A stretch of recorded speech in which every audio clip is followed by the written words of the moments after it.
Biographies are the account of an individual's life, from their birth or their death, or to the present.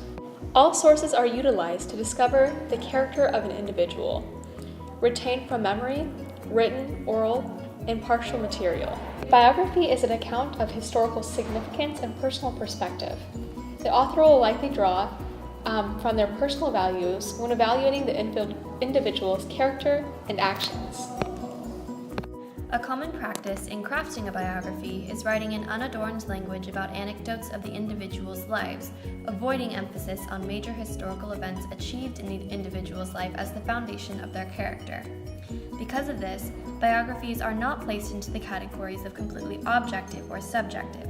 Biographies deal with the dualities of opinions of a subject.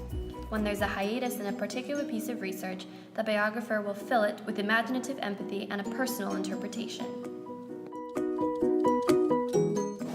Biography was used to illustrate not only life events, but, quote, the deeds of a person's life, his upbringing, and motivations, end quote.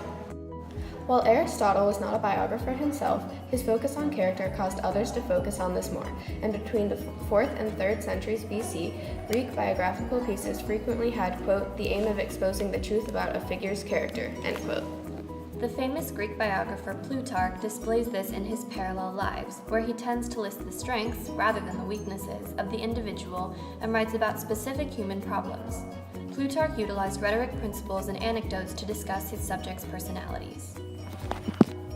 Some writers in classical Greece exhibited signs of biography in their documentation of Socrates' life. Xenophon wrote a biographical novel called The Education of Cyrus, which was an account of Cyrus's life, and he also wrote a biographical eulogy. Biography was used to inspire those who read it to act similarly and act as moral education for the readers, which is the purpose of both Plutarch's and Nepos' writing. This meant that everybody, regardless of their position in life, could benefit and learn from reading biographies.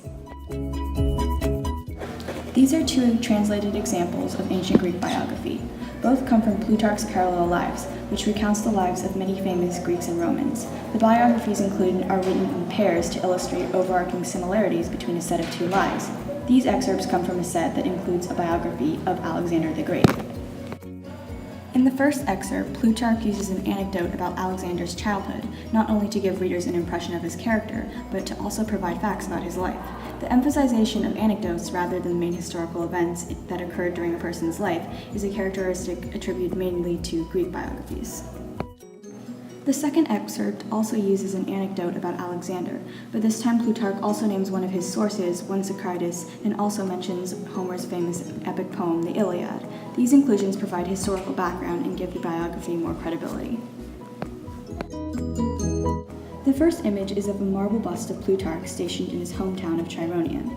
The second image is of one of the earliest translated versions of Parallel Lives, which was published in 1727.